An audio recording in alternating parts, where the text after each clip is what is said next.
안녕하세요.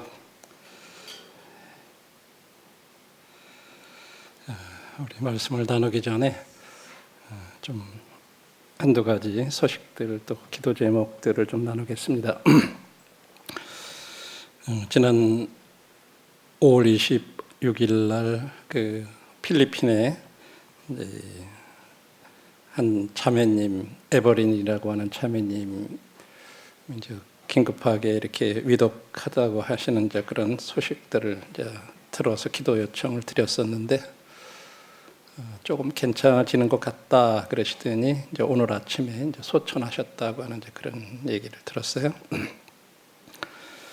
자매님은 참 그 까모테스라고 하는 이 섬에서 전심으로 이렇게 주님을 섬기는 형제님과 더불어서 오랫동안 참 이 성도들을 섬겨 오셨는데 참 귀한 자매님이시라 그래요. 그래서 거기 노인들이 주로 이렇게 많이 계시는데 그런 노인들을 섬기시고 또 자기 부모가 없는 그런 친척의 그 아이들까지 이렇게 이제 돌보시고 이랬던 자매님이신데 이렇게 이제 결국은 이렇게 떠나셨다고 하는 소식 들었습니다. 오늘 이제 그 아침에 소천하셨는데 위에서 기도해 주시고요. 또 우리 김순영 형제님이 조금 전에 이 동천 동강병원인데 그 근처에서 이렇게 걷다가 차가 이제 와가지고 부딪히셨는지 이렇게 어떻게 해가지고 갈비뼈도 나가시고 손목도 이렇게 골절돼서 지금 병원에 가셨다는 연락을 방금 전에 좀 이렇게 받았습니다. 자세하게 어떻게 그렇게 됐는지는 아직 소식은 자세한 건 모르고 그런 연락을 받았는데 잘 치료받을 수 있도록 또 어려움이 없도록 기도해 주시면 감사하겠습니다. 제가 좀 더워서 좀 벗겠습니다. 죄송합니다.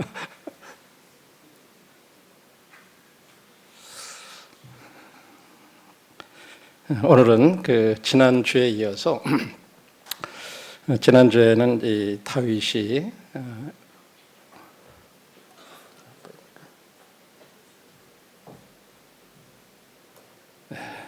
감사합니다. 사울의 손자인 무비보셋에게 이렇게 참 은혜를 베풀었던 그 같은 것을 통해서 하나님께서 우리들한테 어떤 은혜를 베푸셨는가 하는 그런 것들을 함께 생각해 봤습니다. 그러면서 제가 거기 그 무비보셋이 그 아내가 있었다 하는 것과 거기에 대해서 좀 이렇게 말씀을 드리겠다고 그렇게 말씀을 드렸는데 혹시 아내 이름 찾아보신 분 있으세요? 예?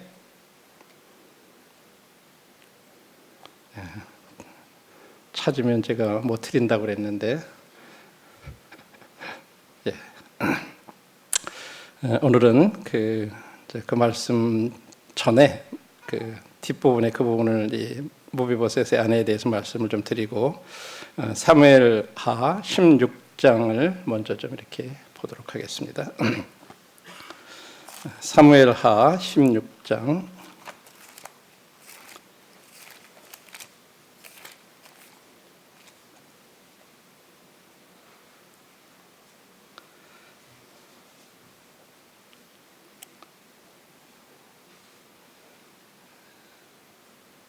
다윗이 바로톡을 조금 지나니 무비보셋의 종 시바가 안장 지은 두 나귀의 떡 200개와 건포도 100송이와 여름 과일 100개와 포도주 한 가죽 부대를 싣고 다윗을 맞는지라. 왕이 시바에게 이르되 네가 무슨 뜻으로 이것을 가져왔느냐 하니 시바가 이르되 나귀는 왕의 가족들이 타게 하고 떡과 과일은 청년들이 먹게 하고 포도주는 들에서 피곤한 자들에게 마시게 하려 함이니이다. 왕이 이르되 내 주인의 아들이 어디 있느냐 하니 시바가 왕께 아뢰되 예루살렘에 있는데 그가 말하기를 이스라엘 족속이 오늘 내 아버지의 나라를 내게 돌리리라 하나이다 하는지라. 왕이 시바에게 이르되 무비보셋에게 있는 것이 다 내 것이니라 하니라. 시바가 이르되 내가 절하나이다. 내 주 왕이여 내가 왕 앞에서 은혜를 잊게 하옵소서 하니라.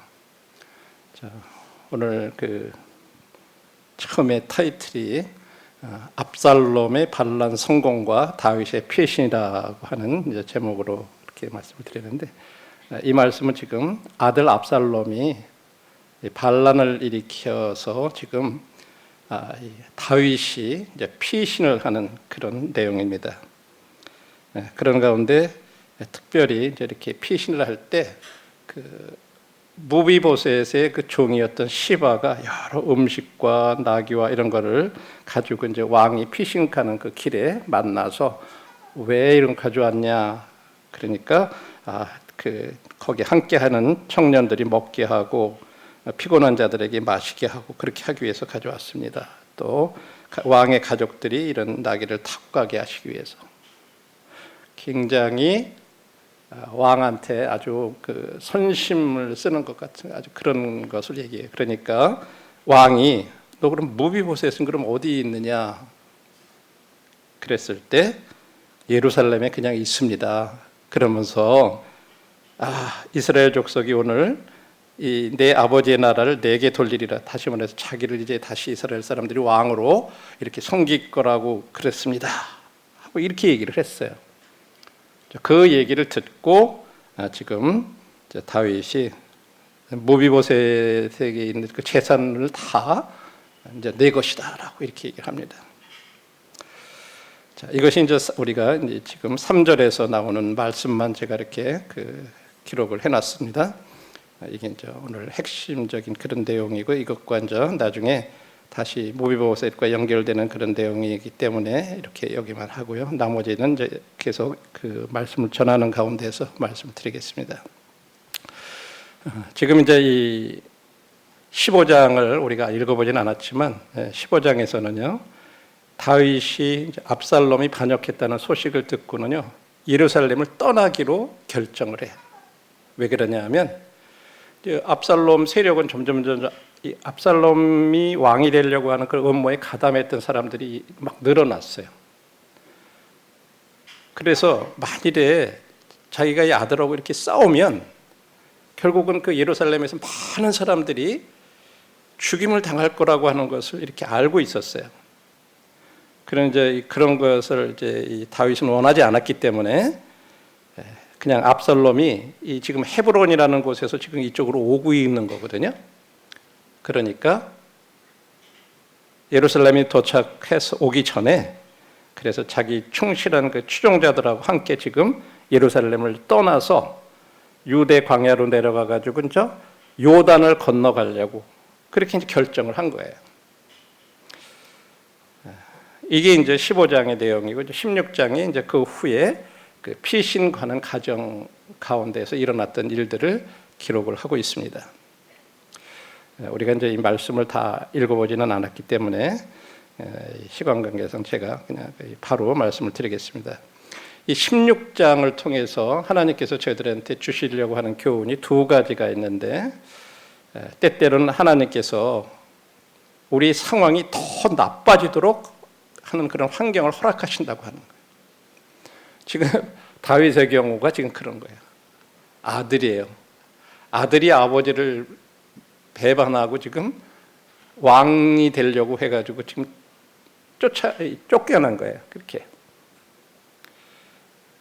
그러나 그런 상황 가운데서도 두 번째 교훈은 하나님은 언제나 그 배후에서 이 뒤에서 그 믿는 자들을 도우시는 분이시다 하는 이 두 가지 교훈을 우리들에게 해주고 있습니다.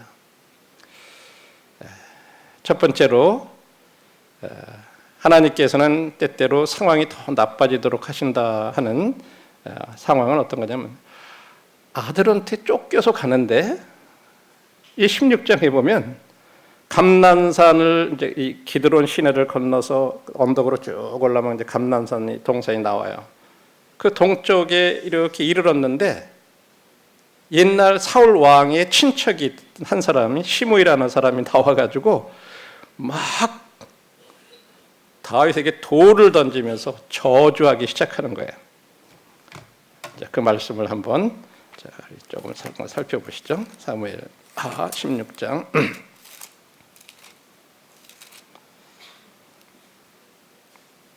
5절부터입니다.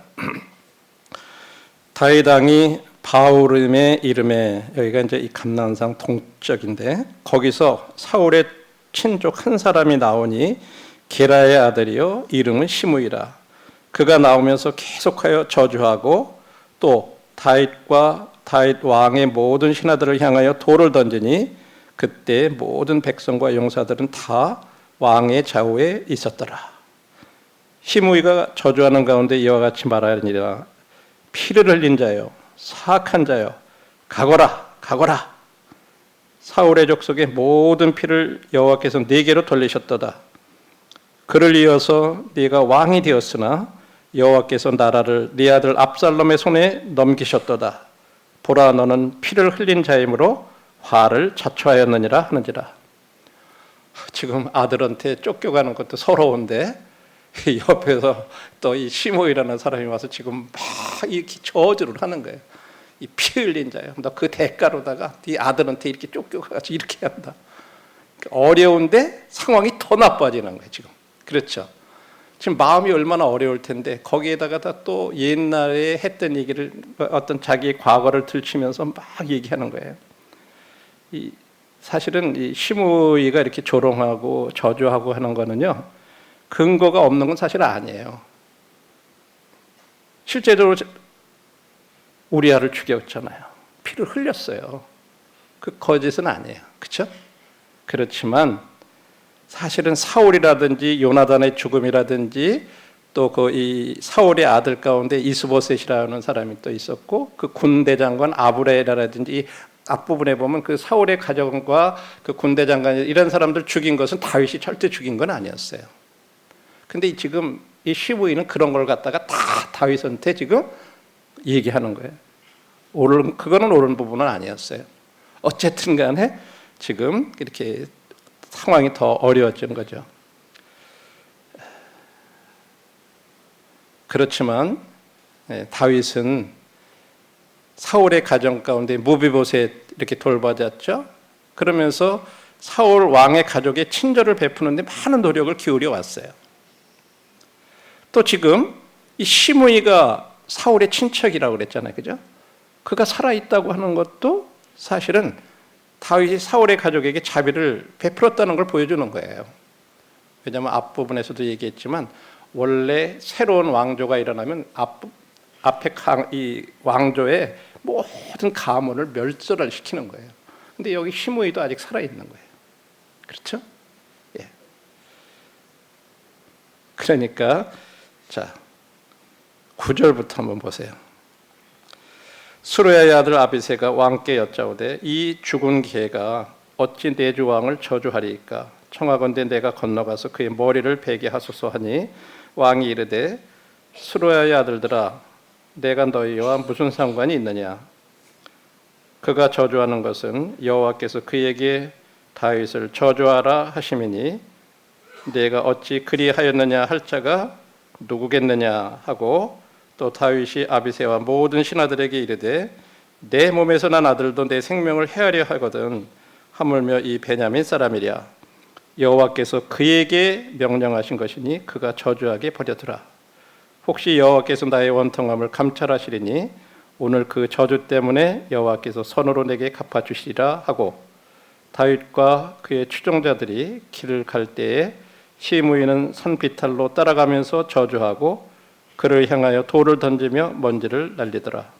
왕과 그와 함께 있는 백성이 다 피곤하여 한 곳에 이르러 거기서 쉬니라. 지금 이제 군대 장관 아비새가 시므이를 막 쫓아가서 죽이려고 그랬을 때 다윗이 허락을 안 해요. 그러면서 11절에 뭐라 그래요?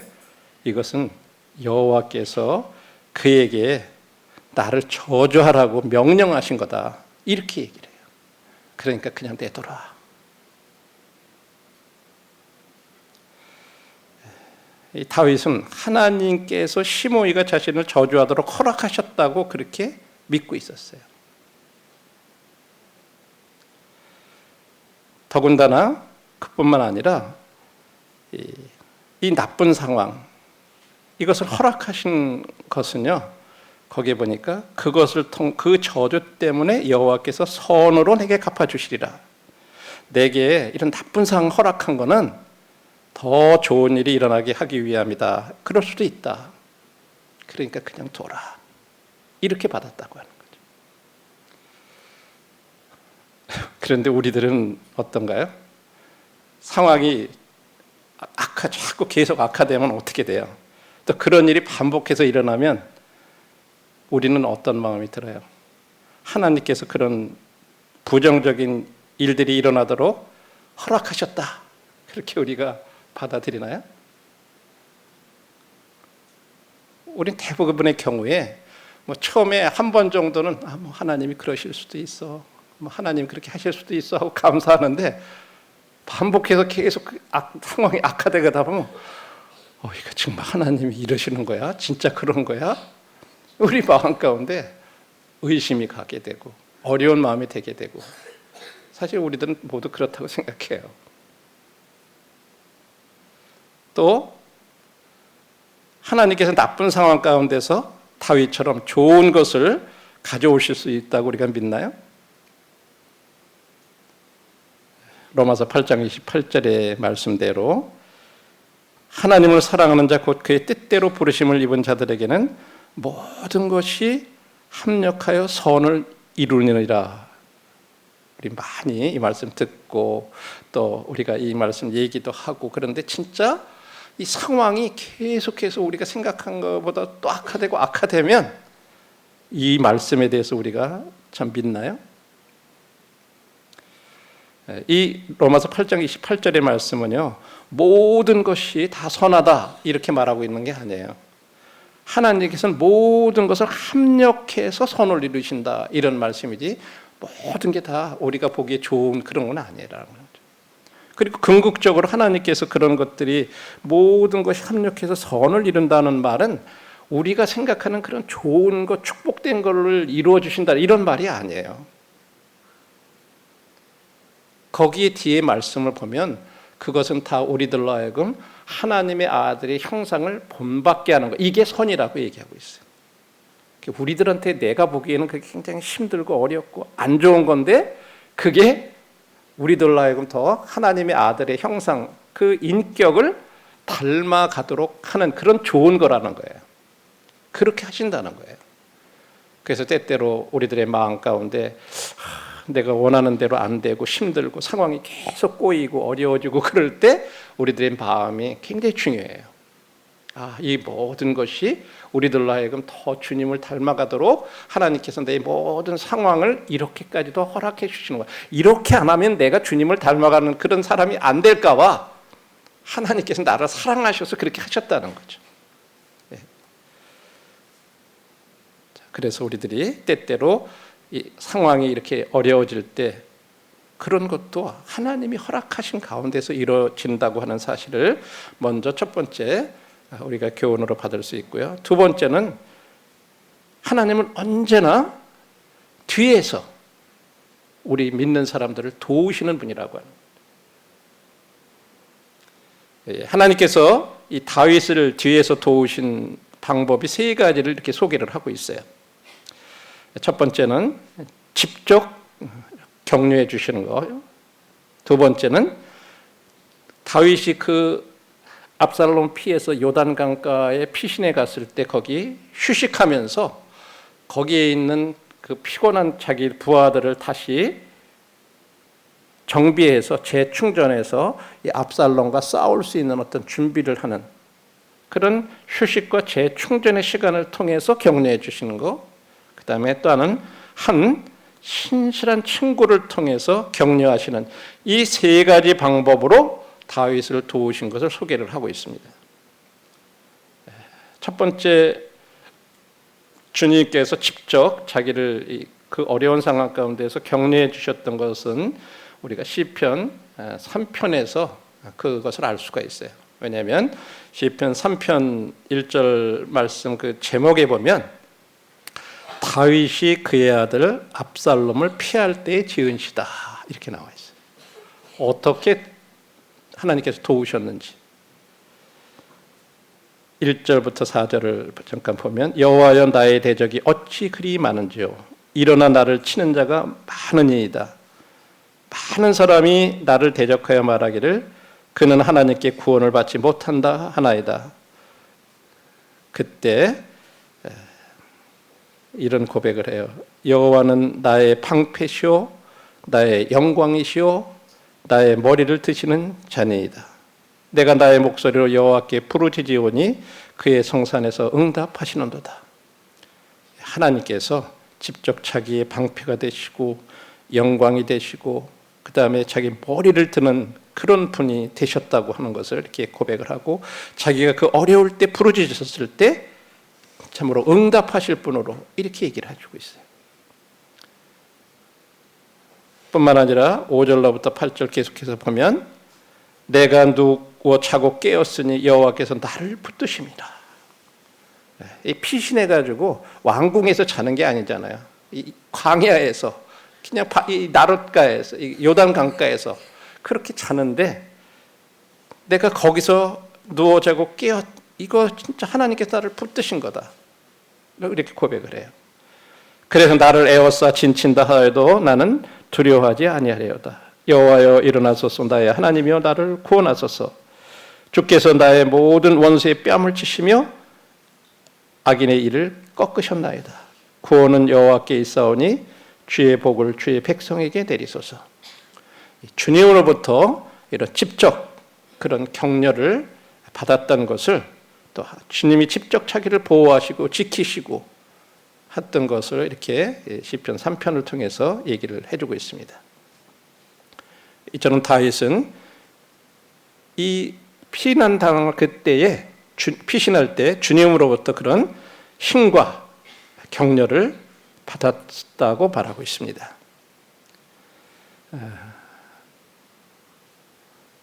성도님들도 어떤 이런 비슷한 그런 공경, 그 딜레마에 직면해 있다면 다윗처럼 이런 시를 찬양의 시를 쓸 수 있을까?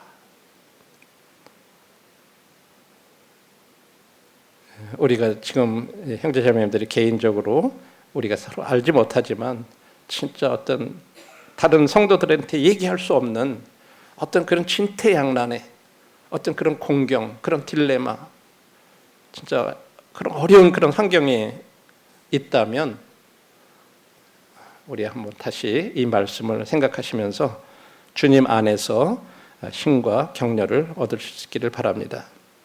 그 다음에 두 번째로는 16장 14절에 보시면 왕과 그와 함께 있는 백성이 다 피곤하여 한 곳에 이르러 거기서 쉬니라. 하나님께서 다윗과 그의 무리들을 요단 강변의 그 한적한 곳으로 인도하셔서 압살롬의 공격을 받기 전에 그곳에 쉬면서 이 군대를 다시 재조직하고 재편성하고 그런 재충전할 수 있는 그런 시간을 주셨다고 하는 거예요. 그걸 통해서 다시 이 다윗을 갖다 이렇게 격려하셨던 그걸 볼 수 있고요. 세 번째는 한 신실한 친구의 격려를 통해서 또 그를 도와주셨던 것을 볼 수가 있습니다. 내용은 우리가 15절로부터 보시죠.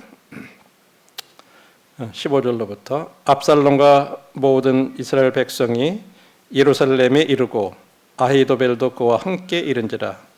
다윗의 친구 아렉 사람 후세가 압살롬에게 나갈 때 그에게 말하기를 왕이여 만세, 왕이여 만세하니 압살롬이 후세에게 이르되 이것이 네가 친구를 후대하는 것이냐?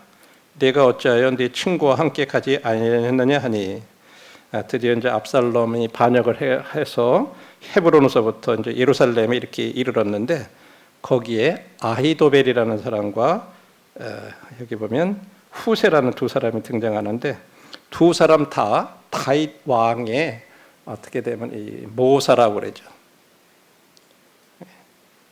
그런데 아히도벨은 반역자의 편에 섰어요. 압살롬 편에 선 거예요. 그런데 거기에 또 아렉 사람 후세라는 사람이 있었는데 이 사람도 거기에 사실은 남아 있었지만 다윗이 그렇게 시켰어요. 너는 따라오지 말고 여기 있다가 이곳 상황을 갖다가 제사장에게 알리고 제사장은 또 그 아들들에게 알려서 나한테 이 상황을 이렇게 해라. 그래서 사실 거기 머물러 있었던 사람이에요. 사실은 생명을 담보로 하는 거예요.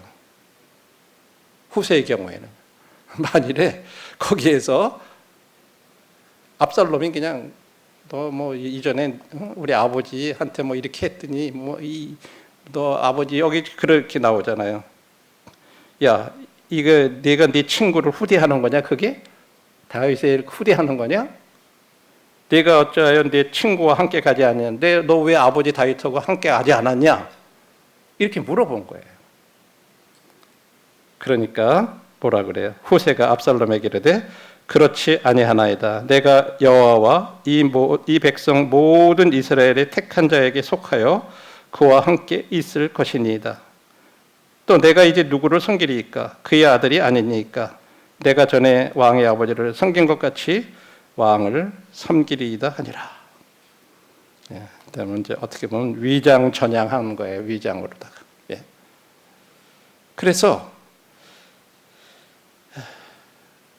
20절부터는 보면 이제 이 두 사람이 이렇게 이제 압살롬한테 모략 이렇게 어떻게 이제 이 다윗을 갖다 공격할 건가 하는 것을 이제 이렇게 조언을 하는데 압살롬이 아히도벨에게 20절에 보면 아히도벨에게 이르되 너는 어떻게 행할 계략을 우리에게 가르치라 하니 아히도벨이 압살롬에게 이르되 왕의 아버지가 남겨두어 왕궁을 지키게 한 후궁들과 더불어 동침하소서. 그리하면 왕께서 왕의 아버지가 미워하는 바 됨을 온 이스라엘이 들으리니 왕께 함께 있는 모든 사람의 힘이 더욱 강하여지리이다 하니라. 첫 번째 조언은 다윗이 도망가면서 거기 후궁들은 그냥 남겨두고 갔어요. 그러니까 그 후궁들하고 당신이 동침을 해라.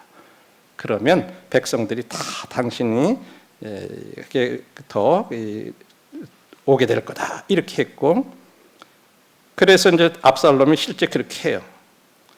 그러면서 23절에 보면 그때의 아히도벨이 베푸는 계략은 사람이 하나님께 물어서 받은 것 말씀과 같은 것이라. 아히도벨의 모든 계략은 다윗에게나 압살롬에게나 그와 같이 여겼더라. 그 다음에 이제 두 번째 17장에 보면 두 번째 조언을 하는 내용이 나오는데 아히도벨이 또 압살롬에게 이르되 이제 내가 사람 12,000명을 택하게 하소서. 오늘 밤에 내가 일어나서 다윗의 뒤를 추적하여 그가 고나고 힘이 빠졌을 때 기습하여 그를 무섭게 하면 그와 함께 있는 모든 백성이 도망하리니 내가 다윗 왕만 쳐 죽이고 모든 백성이 당신께 돌아오게 하리니 모든 사람이 돌아오기는 왕이 찾는 이 사람에게 달렸음이라. 그리하면 모든 백성이 평안하리이다 하니 압살롬과 이스라엘 장로들이 다 그 말을 옳게 여기더라. 두 번째는 자기한테 군사 12,000명만 달라. 그러면 그 군사들을 데리고 지금 피곤에 지쳐있는 다윗을 갖다 기습을 해가지고 군인들은 죽이지 않고 다윗만 죽이겠다.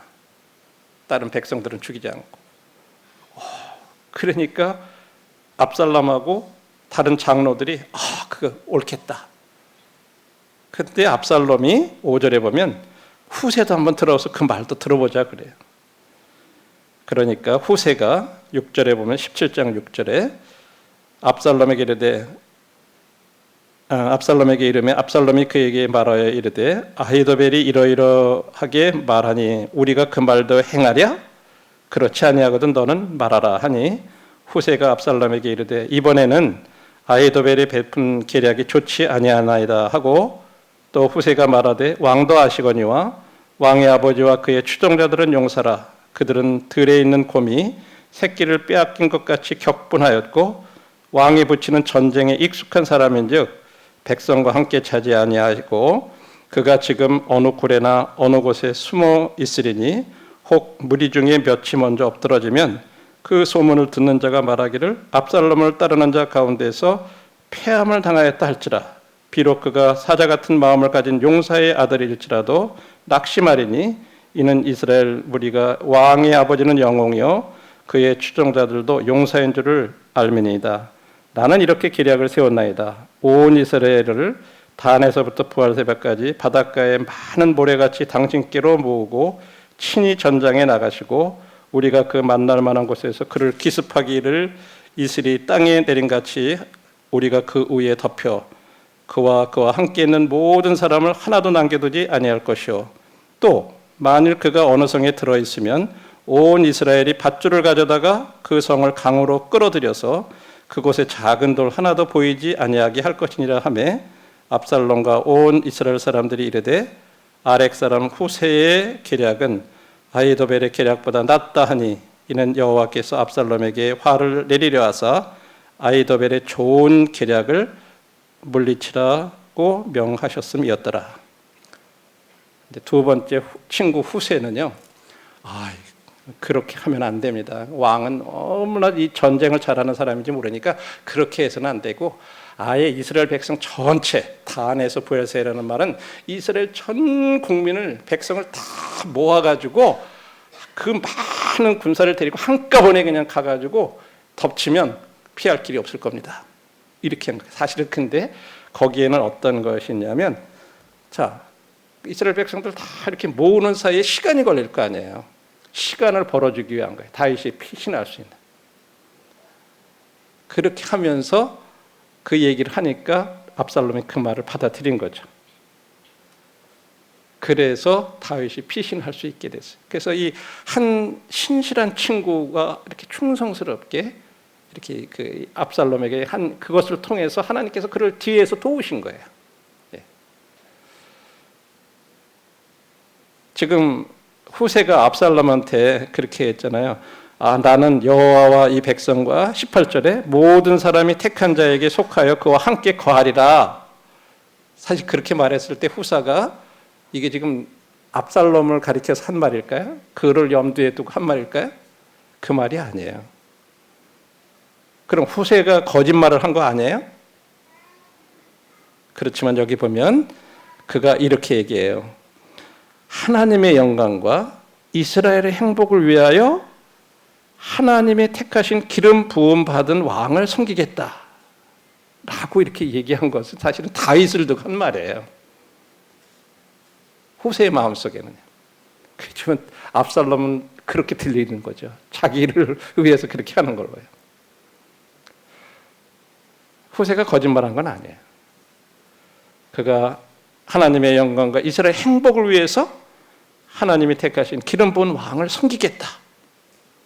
이렇게 얘기하면서 다윗을 생각하고 그렇게 얘기해요.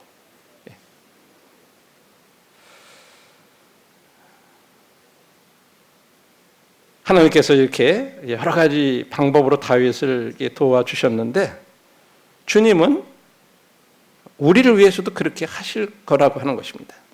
히브리서 4장 16절에 보면 그러므로 우리는 긍휼하심을 받고 때를 따라 돕는 은혜를 얻기 위하여 하나님 은혜의 보좌 앞에 담대히 나갈 거라.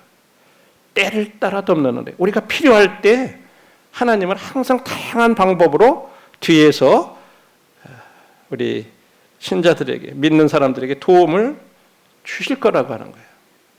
그래서 형제자매님들이 실제적으로 어떤 어려움이 있을 때 또 어떤 상황이 계속해서 더 악화될 때 우리 마음 가운데 기억해야 될 것이 이것은 하나님께서 허락하신 거고 또 그 뒤에서는 하나님은 반드시 우리를 도우시는 분이다. 이것을 꼭 이렇게 마음에 두라고 하는 거죠. 네.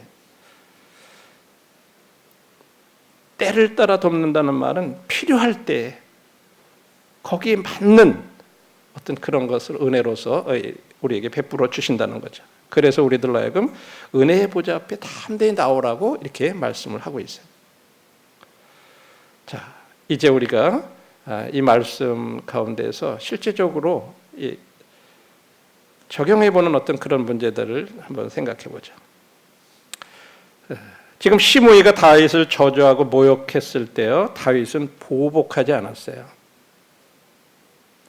그는 자신을 변호하고 또 어떻게 보면 저런 이 심의를 정당하게 제거할 수도 있었어요. 그렇지만 다윗은 묵묵히 그 고통을 겪었다고 하는 거예요.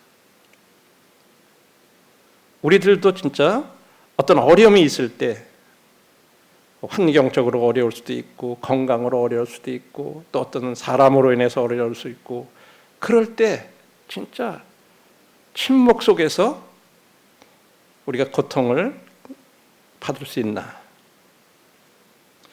다윗이 그렇게 묵묵히 고난을 받을 수 있었던 건요, 하나님의 뜻을 알았기 때문에 그랬어요. 그래서 그는 그런 어려운, 그런 진짜 부당한 조롱과 막 그런 것을 받으면서도 그걸 견딜 수 있었다고 하는 거죠. 우리 주님도 그러셨다고 말씀하고 있어요. 우리 주님도 침묵 가운데서 고난을 받으셨다고 베드로전서 2장 23절에 그렇게 말씀하고 있어요. 욕을 당하시되 맞대어 욕하지 아니하시고 고난을 당하시되 위협하지 아니하시고 오직 공의로 심판하는 이에게 부탁하셨다. 우리 주님은 우리를 구원하시기 위한 하나님의 계획, 그걸 아셨기 때문에 그런 침묵 가운데서 그런 고난을 겪으실 수 있었다고 하는 거예요. 근데 우리는 어떤가요? 우리가 모욕당하고 조롱당하고 저주받는 거 진짜 받아들이기 어려운 거예요. 특별히 내가 그걸 힘이 갚을 수 있는 힘이 있을 때 그걸 참는다는 거예요. 뭐 없을 때는 어쩔 수 없이 그냥 속으로 끙끙끙 알면서 그렇게 하는 거지만 내가 갚을 힘이 있는데도 그렇지 않을 때가 더 어려운 거죠. 우리도 주님은 보복하지 않으셨으며 우리는 그분의 본을 따라야 된다고 말씀하고 있어요. 베드로전서 2장 21절이죠. 그리스도도 너희를 위하여 고난을 받으사 너희에게 본을 끼쳐 그 자치를 따라오게 하려 하셨다. 그래요. 그리고 보복하기보다는 의롭게 심판하는 분에게 우리의 상황을 맡겨야 된다고 하는 거죠. 왜냐하면 주님은 우리의 삶을 위한 그 선하고 완전한 계획을 갖고 계시기 때문이라고 하는 거죠. 그래서 우리들이 그런 것을 알게 될 때 우리가 침묵 속에서 조용히 잠잠하면서 우리가 그런 고통을 이렇게 받을 수 있다고 하는 거죠. 자, 이것을 생각하면서 제가 이제 이 무비보셋의 아내에 대해서 이제 잠깐 좀 생각을 해봤어요. 우리 지난번에 무비보셋에 대해서 얘기할 때 사무엘하 9장 12절에 보니까 무비보셋에게 어린 아들 하나가 있으니 이름은 미가더라. 시바의 집에 사는 자마다 무비보셋의 종이 되니라.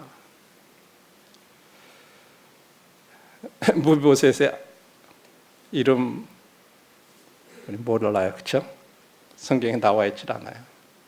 뭐 어느 출신인지 무엇을 했던 사람인지 무비보셋의 아내라는 말조차도 없어요. 그냥 아들이 하나 있었다는 걸 통해서 우리가 무비보셋에게 아내가 있었구나 하는 걸 아는 정도죠, 그렇죠? 그런데 우리가 무비보셋에 대해서 한번 생각해봐요. 그는 이미 무비보셋이 5살 됐을 때 그의 유모가 할아버지 사울 왕하고 아버지 요나단이 전쟁에서 죽었다. 그리고 이 블레셋이 지금 왕궁으로 쳐들어온다는 걸 알고 유모가 안고 도망가다가 그만 떨어뜨리려는 바람에 두 다리가 걸을 수 없는 불구가 됐다 그렇게 얘기했어요. 자, 이미 왕 다 죽고 어떻게 보면 이제 그런 폐가에 되는 그런 왕가의 그런 손자예요. 또 불구자예요.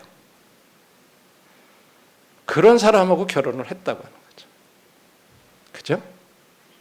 또 그 사람하고 결혼하면요, 나중에 새로운 왕조에 의해서 그 왕가가 멸망당하면 자기도 죽을 수 있는 거예요. 그렇지 않겠어요? 그런 걸 다 알고도 무비보셋과 결혼을 했다고 하는 거죠. 그리고 거기에서 또 자녀까지 이렇게 낳아주는 거예요. 그럼 한번 생각해 보세요. 아버지가 불구라 어떻게 할 수도 없으면 자기가 그 아들도 다 양육에 대한 책임을 져야 되는 거잖아요. 그거 모르고 아들 낳은 거 아닐 거 아니에요. 그렇죠? 다 알고 그러면서도 결혼하고 자식 낳고 그 다음에 그가 다윗이 불러가지고 이제 왕궁으로 가기 전에는 어디에 살았다고 그랬죠? 로드발 마길의 집에 거했다고 그래요. 그럼 불구자인 남편하고 어린 미가를 어떻게 섬겼을까요? 참 쉽지 않았을 거예요. 그렇죠? 지금은 어떻게 보면 숨어서 거기 있었던 거잖아요.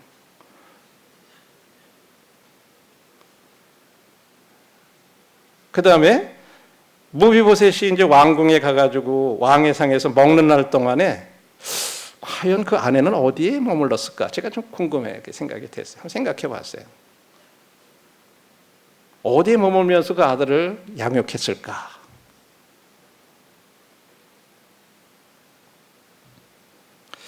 그냥 마길의 집에 거기 남아서 그냥 미가를 데리고 거기서 양육했을까?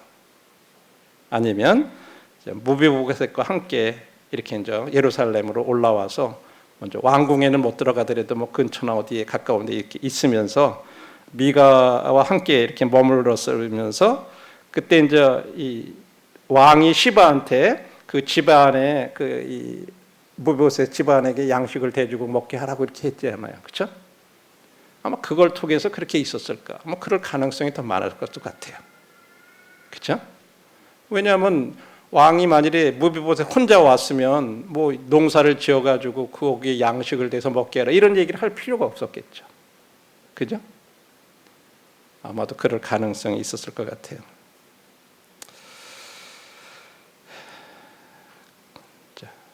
제가 이제 그런 것들을 생각해 보면서 이 아내가 이 무비보셋이 아내가 했던 것들을 이렇게 많이 좀 생각을 해보게 됐어요. 우리들이 과연 어떤 진짜 어려운 상황에 있는 그런 상황일 때 그런 사람들을 기꺼이 어떤 그런 어려움을 감수하면서 그런 것들을 내가 감당할 수 있을까? 왜 하나님께서는 한 구절의 짧은 구절 가운데 무비보셋에게 가는 얘기를 하다 말고 뜬금없이 갑자기 무비보셋에게 어린 아들 하나가 있다. 그 미가라고 하는 아들이 있더라 하는 얘기를 왜 기록해 놓으셨을까? 그것이 과연 이 무비보셋 생애하고 무슨 연관이 있을까? 이제 이런 것들을 한번 이렇게 생각해 보면서 이런 부분들을 한번 이렇게 생각을 해봤습니다. 자, 이제 이 이야기가 이제 사무엘하 19장으로 넘어가서 보면요, 15절로부터 읽어보면 사무엘하 19장에 15절부터 보면 왕이 돌아와 요단의 이름에 유다 족속이 왕을 맞아 요단을 건너가게 하려고 길갈로 돌아오니라. 16절에 바오림에 있는 베냐민 사람 게라의 아들 시므이가 급히 유다 사람과 함께 다윗 왕을 맞으러 내려올 때에, 이제 19장은요 이 전쟁에서 승리를 하고 이제 압살롬은 죽고 이제 다시 예루살렘으로 이렇게 돌아올 때 얘기예요. 그때 이제 이 요단을 건너기 위해서 이렇게 왔을 때 누가 맞으러 왔냐면 막 도망갈 때 피신할 때 막 저주했던 시므이가 여기 유대 사람들하고 함께 다윗 왕을 맞으러 왔다 그래. 그때 또 누가 왔냐? 17절에 보면 19장 17절 베냐민 사람 1000명이 그와 함께하고 사울의 집안 종 시바도 그의 아들 15과 종 20명과 더불어 그와 함께하여 나왔다 그렇게 얘기하고 있어요. 아주 시바는요 피신 갈 때도 그렇게 했지만요 왕이 다시 올 때도 굉장히 발빠르게 이렇게 또 맞으러 나온 걸 보게 돼요. 피신 갈 때 분명히 무비보셋에 대해서 좋지 않게 얘기를 했잖아요. 그렇죠?